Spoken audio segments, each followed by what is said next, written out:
We would like to welcome you on briefings in global affairs, international relations, and geopolitics. This hour in perspective. The Explained. Why India and other BRICS nations want to create a new currency for trade payments. Let's get started. More than 13 months since the Ukraine-Russia war began and an avalanche of sanctions and restrictions hit the Vladimir Putin-led country, it seems that Russia is taking its relationship with some allies to a new level. The ties between Russia, China, India, and other BRICS nations appear poised to go a step further with the formation of a new currency. BRICS includes Brazil, Russia, India, China, and South Africa. According to reports quoting Russian lawmaker Alexander Babakov, the BRICS nations are in the process of creating a new medium for payments, established on a strategy that does not defend the dollar or euro. Babakov, who is the deputy chairman of Russia's state Duma, reportedly indicated that the new currency would be secured by gold and other commodities, such as rare earth elements. The BRICS countries are working on creating a new form of currency, with a plan to present its development at the BRICS Leaders Summit this year, he said on the sidelines of the India-Russia Business Forum in New Delhi last week.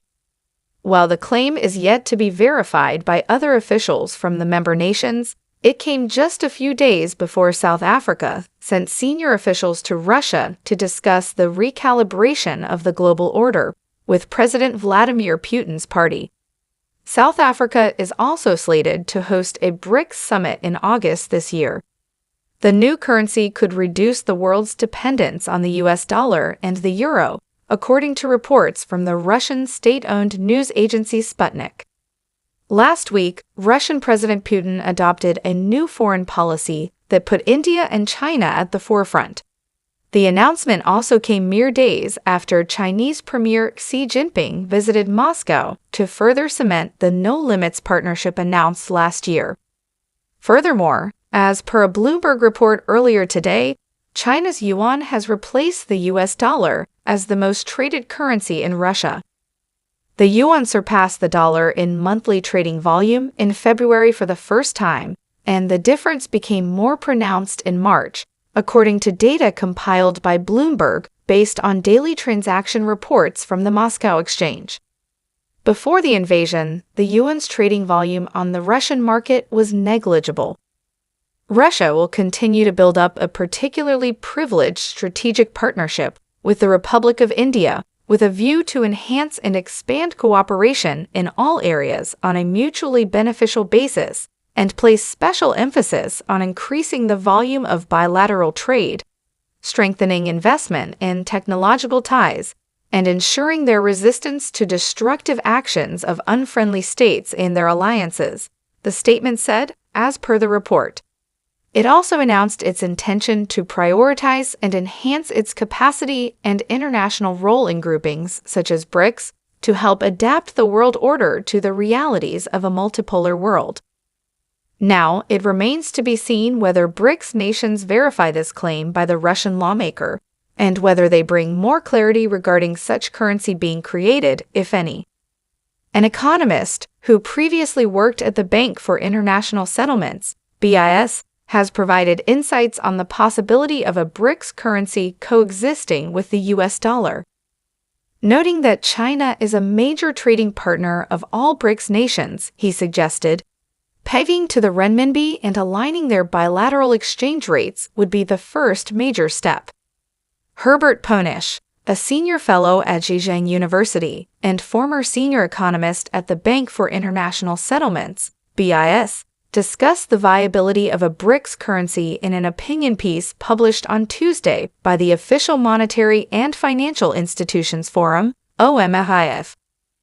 The economist highlighted that during a meeting last week, foreign ministers from the BRICS countries, Brazil, Russia, India, China, and South Africa, convened alongside ministers from various nations, including Iran, Egypt, the United Arab Emirates, and Saudi Arabia. The main topic of discussion was the creation of a common BRICS currency.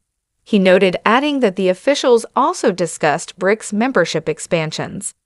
More than 19 countries have reportedly applied to join the economic bloc or have expressed interest in joining. Ponish explained that Russia, Brazil, and China currently utilize their respective currencies for settling bilateral trade payments, but this payment system encounters challenges when imbalances occur, noting that creating a common BRICS currency is not a new idea, he opined. But if such a currency is ever achieved, it is unlikely to replace the dollar. It would exist in addition to the established dollar-based global monetary system. It will be a regional initiative rather like the euro, he continued, emphasizing, in the case of Europe, the process from bilateral settlements to a common currency took close to 50 years.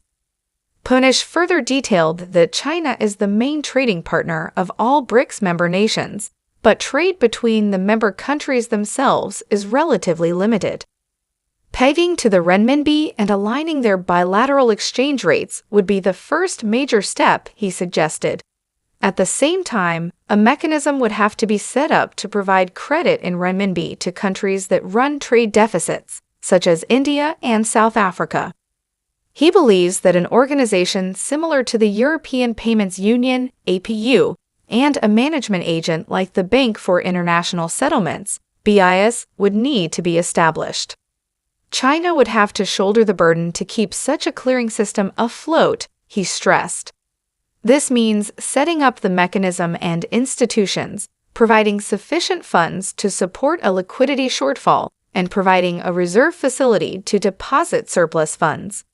In addition, it would need to remove obstacles to the fungibility of the renminbi as surplus supply of other currencies should be freely converted into renminbi and used by other countries. The Economist described, "That's where we wrap things up for the time being. Thanks for watching. See you in the next video."